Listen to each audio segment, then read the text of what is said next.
Normally, I talk to porn producers, porn directors, and stuff like that. Every now and then, I talk to like a gamer.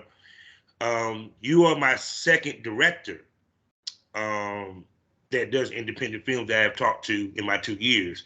The first one, his name skipped me, but the name of his movie was called The Old Ways, and it was on Netflix. And I had a very good time talking to him. And I ran across you because of Tubi, because I've been on my Tubi shit. And bruh, y'all killing it on Tubi, man.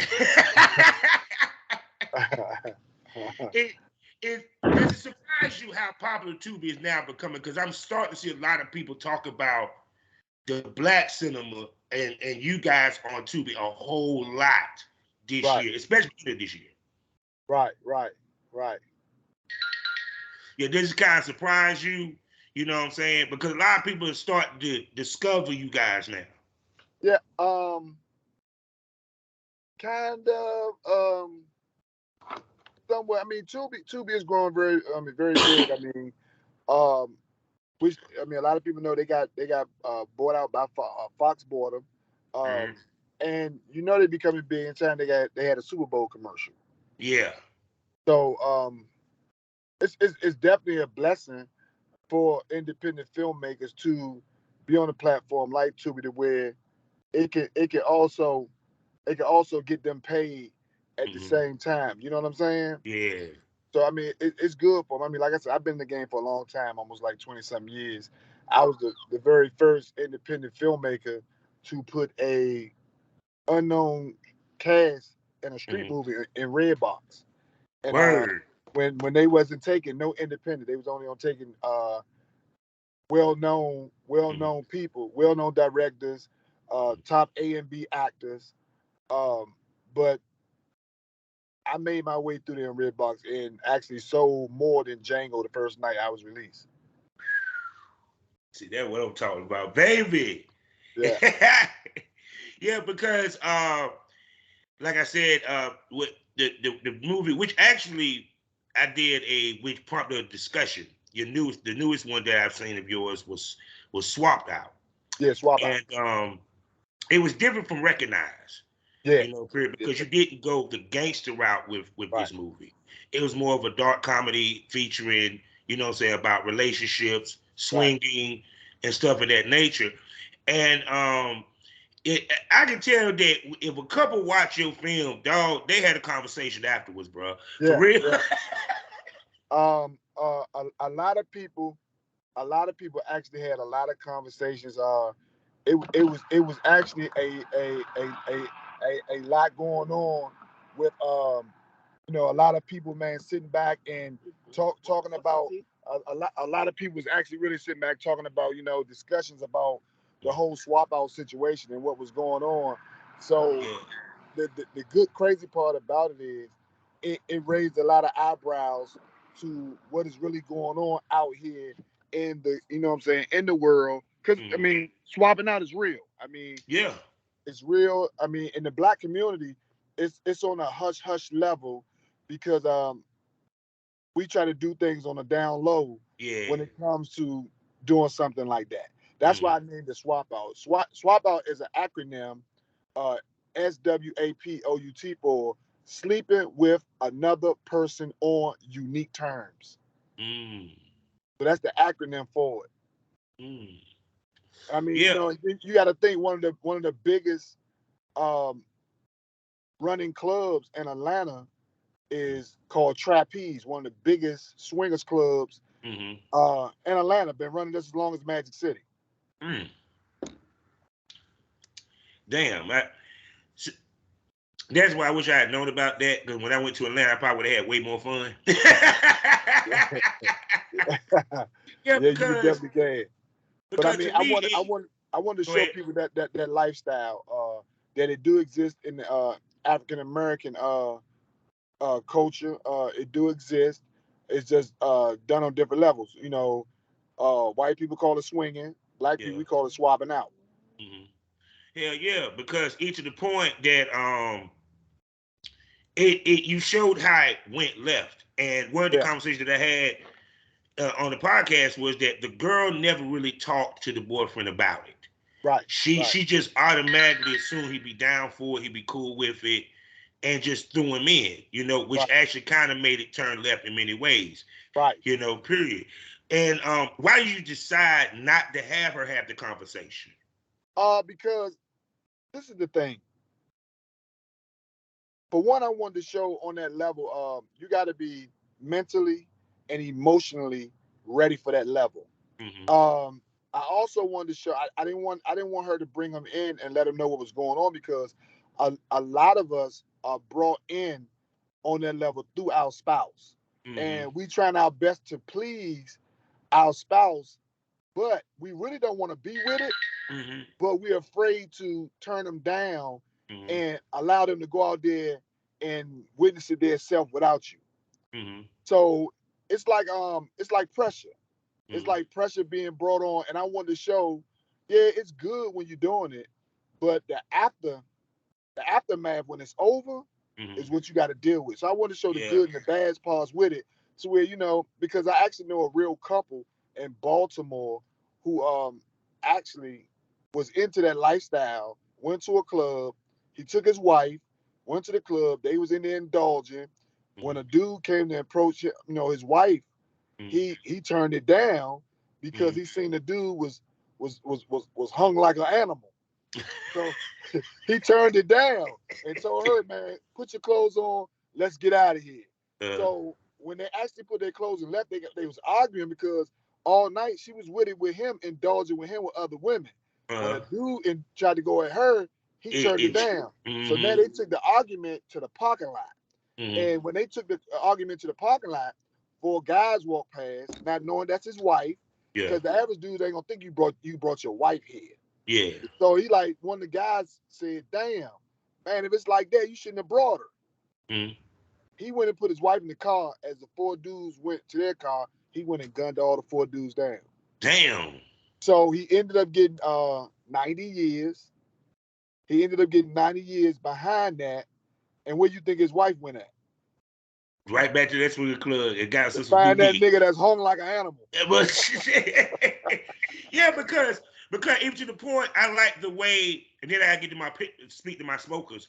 I like the way that you had us thinking that he kidnapped the big muscle dude. Right. Because because the whole time, me and my wife watched, we thinking, damn, how the fuck he was able to get that big muscle bound motherfucker subdued like that? That's a big dude. Ain't no way in hell he can have him hand to hand. And then it was his wife. And then the way you left it, he never said it was her. It's just a smile on his face. So it kind of like left the viewer like, okay, what happened? Even though you kind of showed them, it still was not clear. You get what I'm saying? What actually really happened. Yeah, man. So I like movies where there's a nice little twist, because what also I like about your movies is that you don't let me down with the ending. Because some of the Tubi movies, they'll be good throughout, but then the ending kills it. The ending just completely destroys it, man. So it's like you really made sure that the ending brought it together. Right. Period. That's something. Do you think about that when you devise your scripts, the concept for the movies and all that, that it be cohesive even to the end? Because some people don't make it cohesive at the end. I just like to make a movie entertaining enough to keep you on the edge of your seat, and always keeping it going to where you want to see what happened next and what happened next and what happened next. Swap Out was something different because I said, okay, man, when it comes to these gangster films, I done did it, man. Like I could do them like the back of my hand, because it's either something I've actually done in real life or something I know somebody who's done in real life. So when it came to Swap Out, I wanted to make Swap Out entertaining because I was trying something new. And what I was trying was, my whole object is to bring the porn world to the theatrical world. And that's my whole angle. Because if you think about it, porn is $1 billion industry. Yeah. But it's kind of semi to a degree going down, because Ben's on there. Everything is streaming on the internet for free. A lot of people are not buying DVDs. A lot of people are not really, into the porn right now. So I want to be an outlet to where I introduce them to the adult world, theatrical world, because right now it's a lot of movie theaters where you have to be 21 to enter because they serve liquor. So why not put a film on there to where it's soft porn, but I'm also educating and entertaining people at the same time. And people, with that being said, hello smokers, welcome to the Smokers Lounge. You know how we start these things off. We always start them off with that good smoke, people. I'm your host, Kevin Officer Southern Champ, aka the Porn Rap Star. You know what to do. Find all my links with one link, allmylinks.com/Porn Rap Star. Let me tell you about 4 wonderful sponsors that we got. The first one being the Facebook LS community, lsworld.com. Next up, the highest adult magazine in the game, AriseSizzleMagazine.com. Next up, Black owned, for you content creators, 90% profit with no hashtag issues, and for you consumers, a new place to consume your XXX content. I'm talking about XSiteBunny.com. And last but not least, award-winning, award-nominated, you're talking about smut with some voiceover, and they even have a VR section. That's right, you can watch porn when your Oculus. I'm talking about also Black-owned, the one and only blusherrocker.com. Shouts out to my man, cinematographer Charles. What's going on?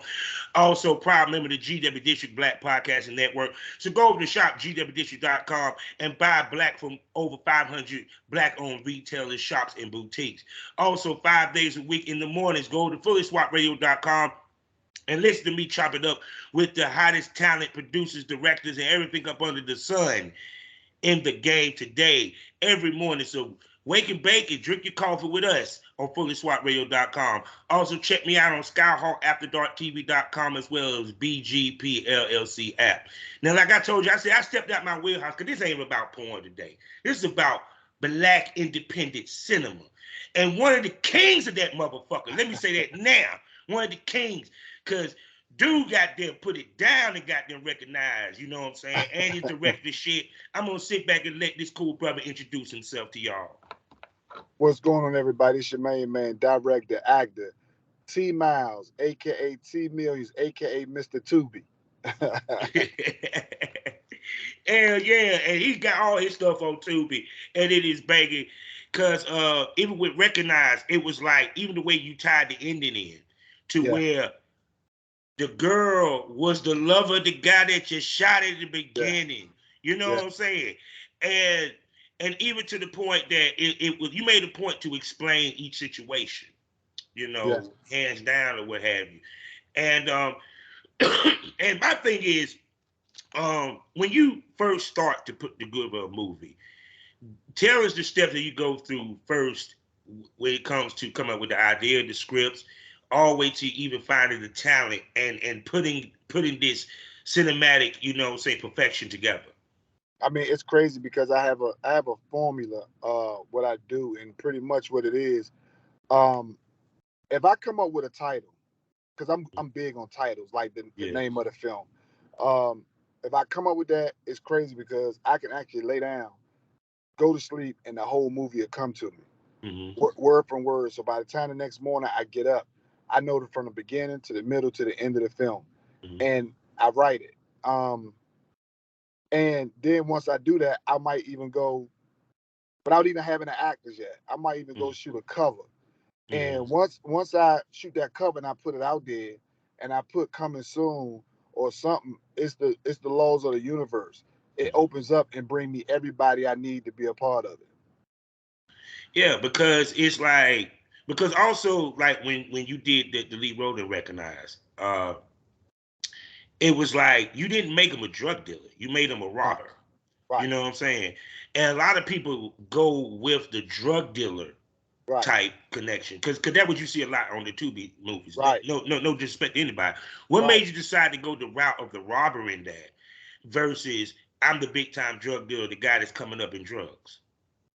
Because to really be honest with you, like I said, if whatever I do or whatever I write, it comes from a true background, and that's what I know. I mean, and at the time, me coming up from out of Washington D.C., we don't gangbang, so I can't come from a gangbang situation.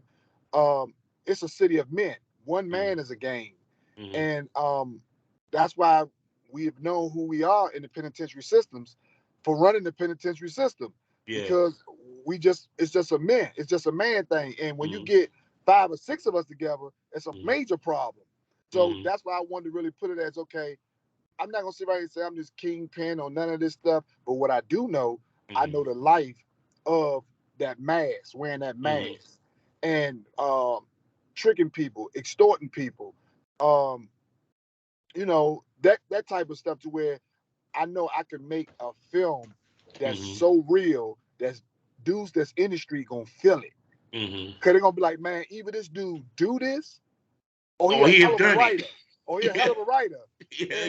The crazy part about it, when I first released Recognize, and it took fire, you know, all around in different cities, a lot of people would see me in Atlanta and come up to me, and I'll never forget, I was in the mall one day, and the dude was following me in the mall, and he followed me outside. So when he followed me outside, he was like, and I had bags, man. He was like, hey man, ain't you the? He said, hey partner, ain't you the dude who got that movie? I said, yeah.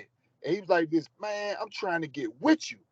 I said, all right, cool. I said, man, cool. Give me your number. But then he stopped.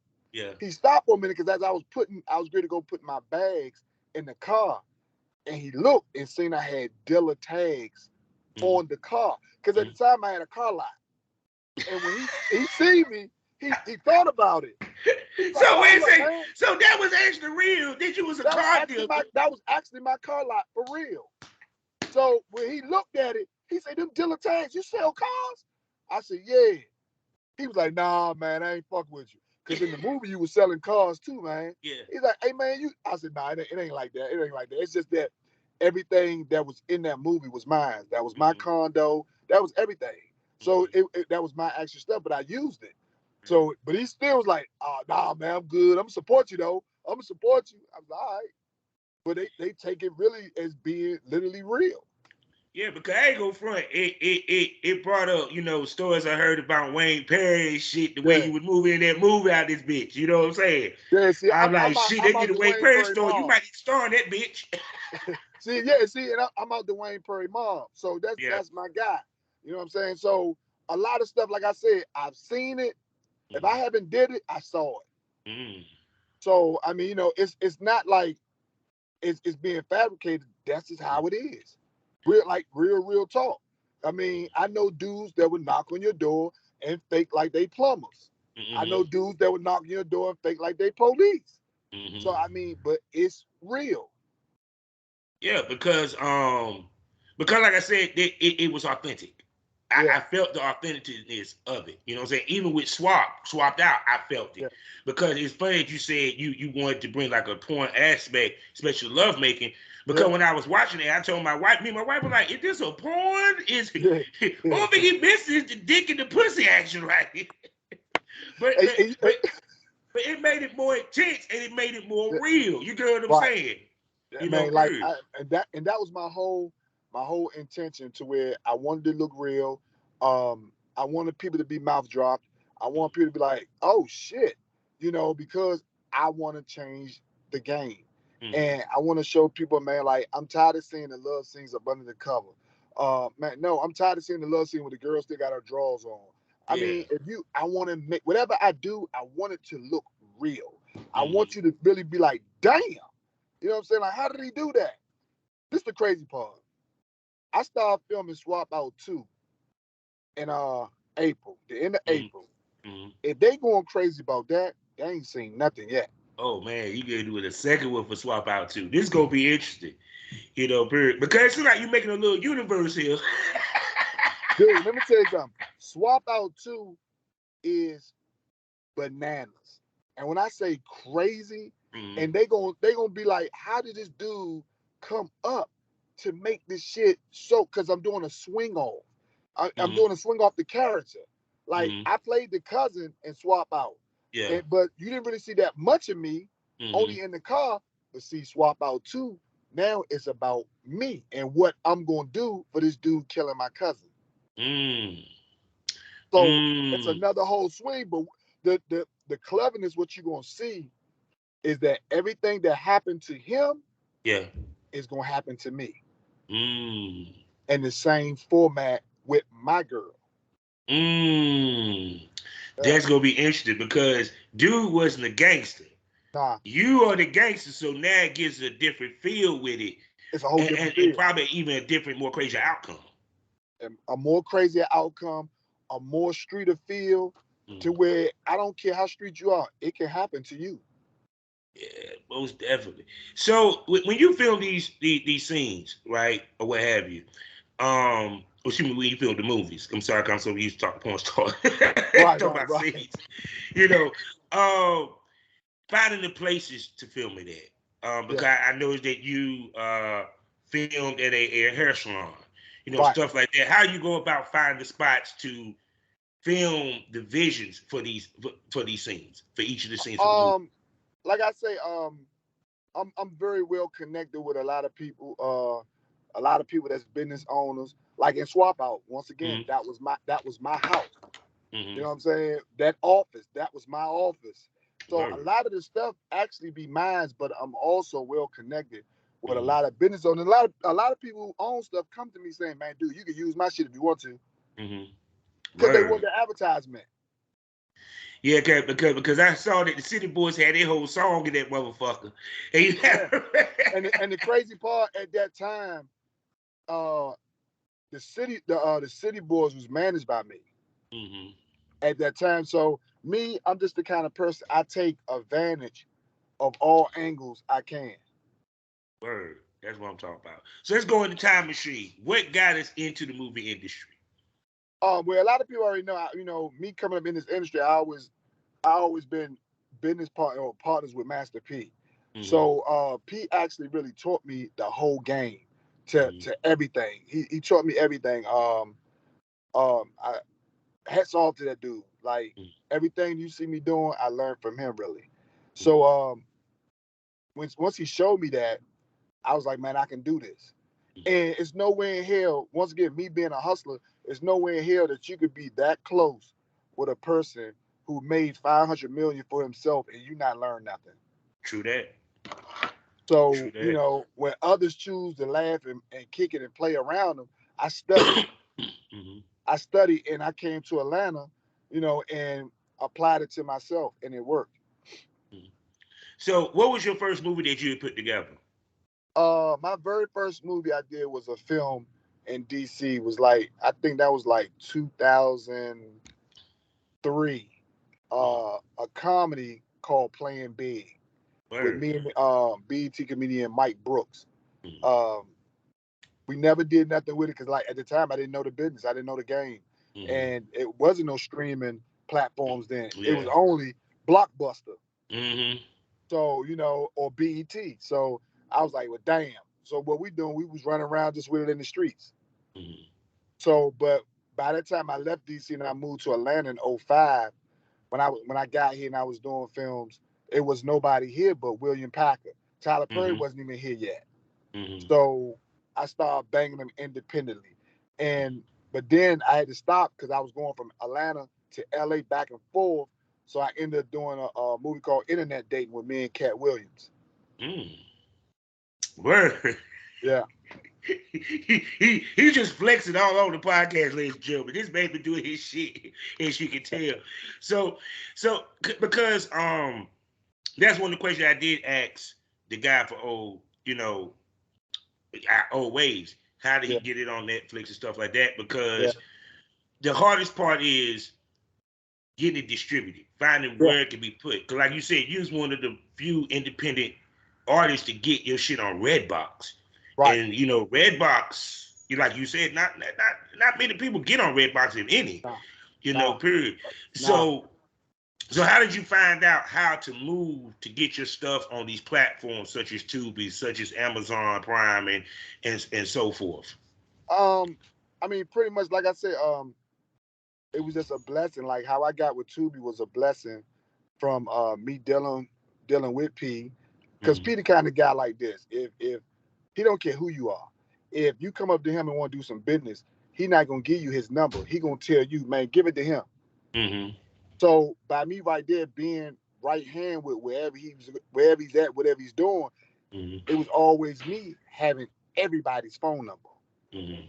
So it was one guy that I was dealing with, a white guy, David David Zuckerman.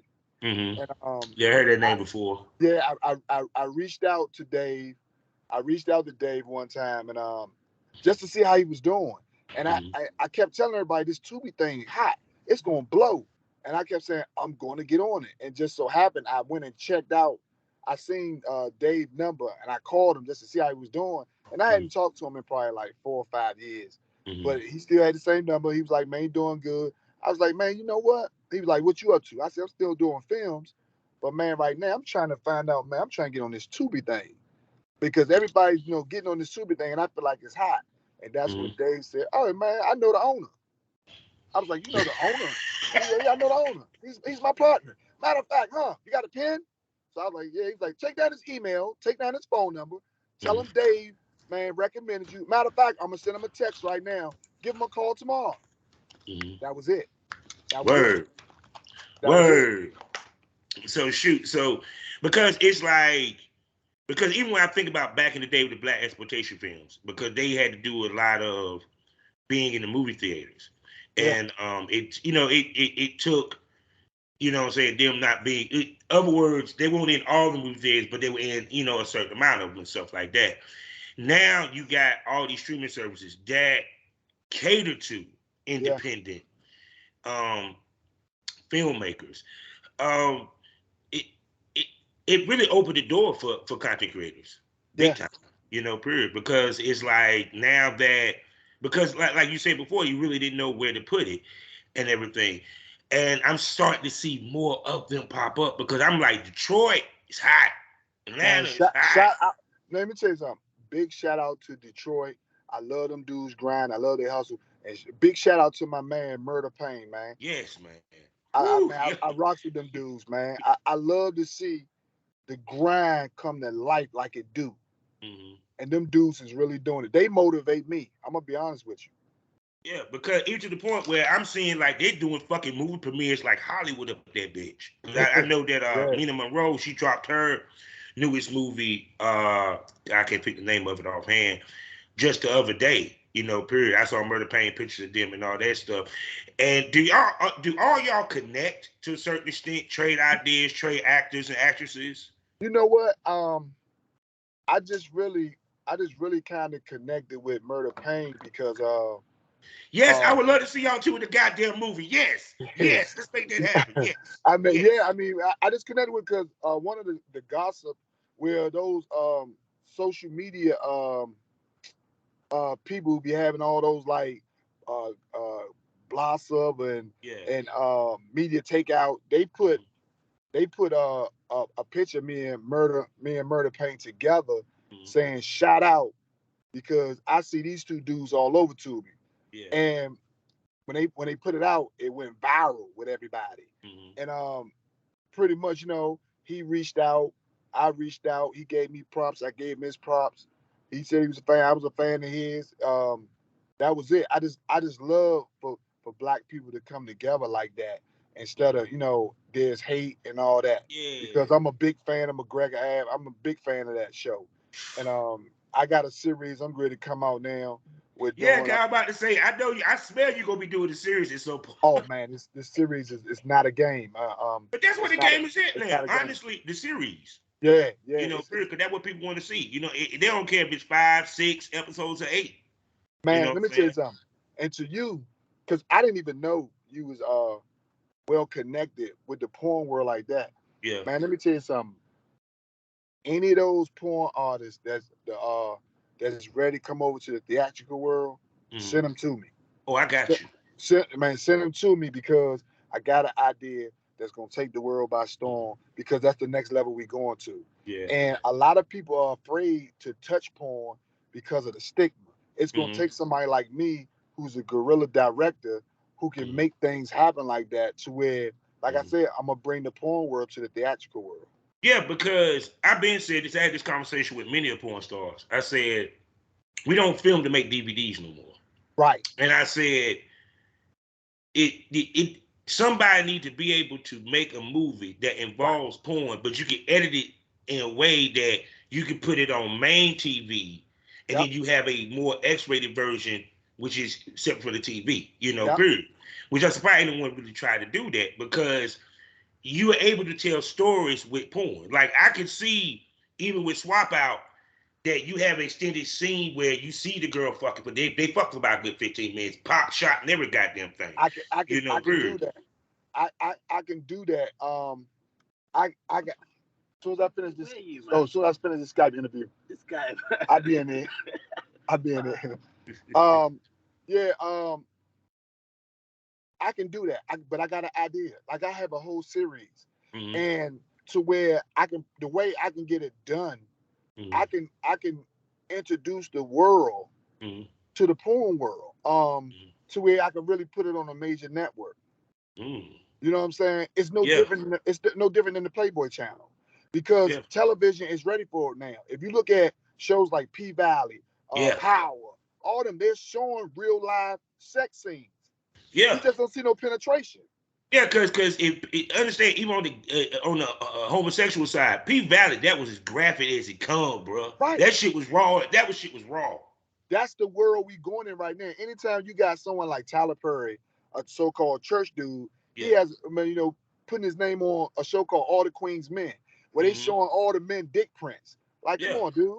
Like, but that's the world we going to. That's why I'm glad, we connected, because I want to get into that world. Bring me them dudes. I need to sit down with. I already got 2 or 3 that you might interested down the line of what you probably do. My man Alfonso Lays, my man Artemis, a couple of cats, period. Even on the female side. I need to get with him. What's up, bro? You know what I'm saying? Lyric Sky.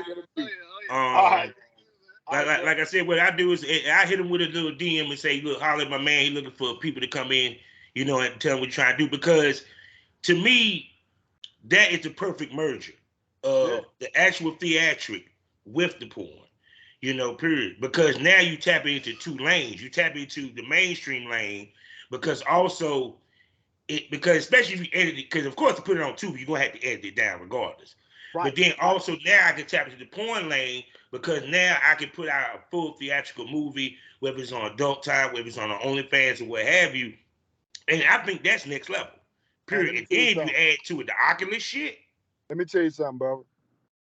Hook it up, and I'm gonna take you all the way to another level. Word. I'm telling you right. I'm telling you right now. I got a whole plan. Ain't nobody even on this plan yet. Yeah. Because it's important. Because you're right. Because even when I think about Monster Ball, how graphic that scene was, that was mainstream. But what you got to understand is, those directors are afraid to have a porn stigma on them. Yeah. Like, I've already did porn movies for a few artists, for a few porn stars out there. And I've always wanted to make it so movie-ish. You're forgetting that you're watching porn, but you're so into it. Yeah. Because everybody loves to be teased to a degree before going straight in. Yeah. You'll get a bigger explosion if you teased into it. Yeah, because to me it's like it's a good story with great sex scenes. You know what I'm saying? And that's the one thing that porn, the biggest stigma that porn have is that the skits are the girls can't act worth shit. The skits are cheesy, what have you. I told about it myself. I want to see a Tubi type movie with porn in it. Where it's that serious, when you got the gangster shit going in and all that. Let me tell you something. Next week, I have a new film coming on Tubi. It's called Behind the Veil. Word. Took my wife's book and turned it into a movie. But when I tell you, it's so graphic to where, man, you're going to be like, this dude really on to something. And I'm telling you, when I say we going in, we are going in. We are going in on this motherfucker. And it's about a pastor that's sleeping with his whole congregation. Oh, shit. And see, that's the thing I kept saying is that we have to start telling our stories through our eyes. Yep. Because a lot of our stories is told through what a white man sees, not what a black man sees. That's even when it comes to porn. You know, period. So speak to the importance of us telling our story ourselves. Right. So I'm telling you, my brother, man, hook it up, and I got a bag for you. Word. I See, got a y'all heard bag it. for you. And y'all know me, I always connect people together because I'm good for doing that. So I got you covered on that. So I know you a busy man, I ain't gonna hold you. But Yeah, we gonna bring I got all these people here waiting for me for this other move, for you. this other meeting. So That's why I say I ain't gonna hold you up. But we just gonna bring they want me to be a brand ambassador for their vodka called Yeah. 712. So I'm at this cigar place. You Hold heard on. I'm at this cigar place. They all in there like, man, come on. it. But I had to do it with you first. Word. So they can wait. They can wait, but I had to do it with you first. Well, I ain't gonna hold you up much longer, and he will be back on the Smokers Lounge. So he is a. Can I call you a smoke buddy? Man, call me a smoke partner, smoke buddy. I'm in it. You heard it. So with that being said, tell everybody where they can find your stuff, see your movies, and spend money. Man, y'all can hit me on Instagram at T.Millions69. Google me. Whatever social media come up, it is me. I don't have none of that team shit. I will hit you back. It may not be right then, but I will get back with you. But definitely go on Tubi. Man, recognize 1, recognize 2. It ain't over. And also swap out and coming next behind the veil. And I got a lot more coming. And you got the and I meant to ask you, we'll talk about it when I bring you back. Welcome to the Dirty. That shit like it gonna be fire, bro. Coming next. Welcome to the Dirty coming next. God, that shit like it heat, bro. Man, let me tell you y'all something. be finding some banging ass girls be in y'all movies, nigga. Man, let me tell you something. I took 4 real strippers out of Atlanta and turned them into actors, and they killed this movie. Word. That's what I'm talking about. People don't realize talent's right underneath your nose. You just don't know. They killed this movie. I take all the underdogs and I make them top dogs. Word. So with that being said, people, we're at the end of another wonderful Smokers Lounge. And he, like I said, he will be back. We got to bring him back because I ain't get to talk to him because he's a busy man. So I'm going to catch him again. Most definitely. So with that being said, people, you know how we end these things all day, every day. Life is a learning experience. What's the point of the experience if you haven't learned anything? Smoke this over. Say goodbye to the people, Mr. Million. Peace out. And to all the smokers, man, love you. Put it in the air, brother. Yeah.